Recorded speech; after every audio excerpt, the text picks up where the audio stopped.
სამების საკათედრო ტაძარში გრძელდება ოკუპირებული აფხაზეთიდან გადმოსვენებული 90-იანი წლების შეერაღებული მოქმედებების დროს უგზო-უკო დაკარგულ პირთა სამოქალაქო პანაშვიდი. პანაშვიდზე იმყოფებოდნენ პრემიერი, პრეზიდენტი, პარლამენტის თავმჯდომარე, მმართველი გუნდის და ოპოზიციის წევრები.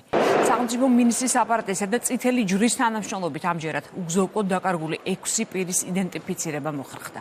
მათგან 5 სამხედრო, 1 კი მშვიდობიანი მოქალაქეა. 4 მებრძოლს დღეს დიღმის ძმათა სასაფლაოზე დაკრძალავენ. დანარჩენები კი ოჯახების გადაწყვეტილებით საგვარეულო სასაფლაოებზე რეგიონებში გადაასვენეს. ნანა გოგოტაძე ჩაგორთება ახლა პირდაპირ ეთერში, ის დეტალებს მოგყვება, გისმენთ ნანა.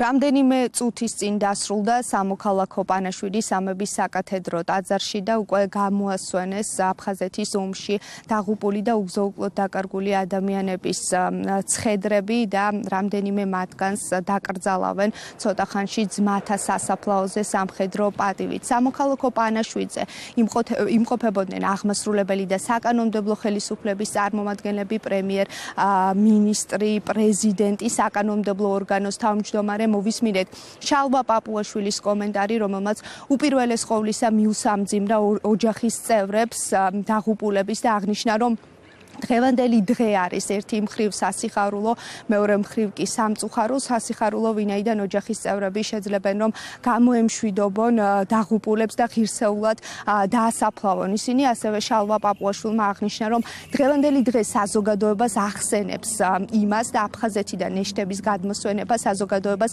ახსენებს იმას, თუ რა ვიწროა ზვარი ომსა და მშვიდობას შორის.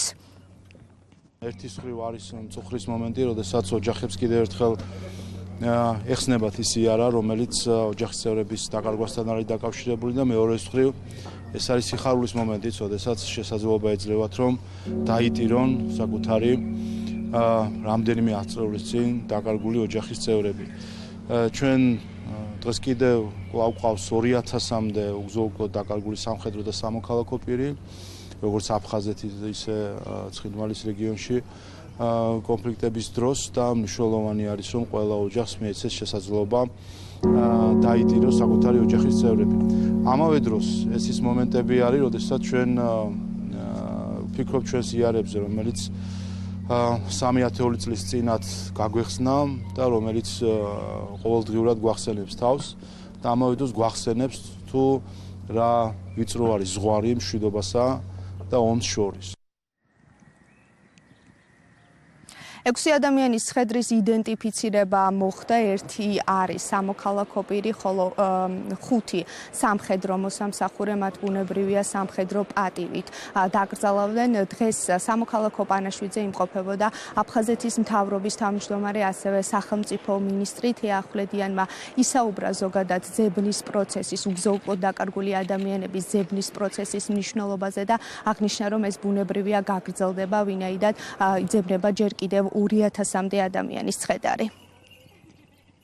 ჩვენი ქვეყანა და ხალხი სამწუხარო დღემდე განიცდის საქართველოში 90-იანი წლების შეერაღებული მოქმედებების და 2008 წლის რუსეთ-საქართველოს ომის უმძიმე შედეგებს და ამიტომაც განსაკუთრებით აფასებს მშვიდობას, რისთვისაც საქართველოს მთავრობა გაერთიანებული ძალის ხმებით, თანმიმდევრული, პრაგმატული მოქმედებებით ყველაფერს გავაკეთებთ იმისთვის, რომ მსგავსი ტრაგედიები ჩვენს ქვეყანაში აღარ განმეორდეს და ის ურთულესი გამოწვევები, რაც დღეს სახეზე გვაქვს, დავძლიოთ მხოლოდ და მხოლოდ მშვიდობით. სურს კიდევ ერთხელ პატივი მივაგო საქართველოს ერთიანობისთვის დაღუპულ ყველა მამულის შვილთა ხსოვნას. დღეს ჩვენ ვემშვიდობებით ჩვენს გმირებს, რომლებმაც ყველაზე ძვირფასი გაიღეს თავისი სამშობლოსთვის, თავისი ცოცხლე.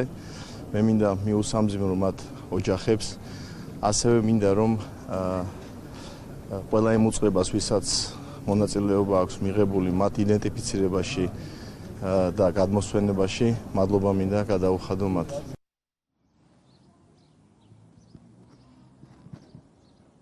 როგორც გითხარით, ცოტა ხნის წინ დასრულდა სამოქალაქო პანაშვიდი სამების საკათედრო ტაძარში. სამოქალაქო პანაშვიდი 2 დღის განმავლობაში მიმდინარეობდა 4 ცხედარს დაკრძალავენ ძმათა სასაფლაოზე, 2 ადამიანის ცხედარი კი ოჯახის წევრების თხოვნით რეგიონში გადაასვენეს.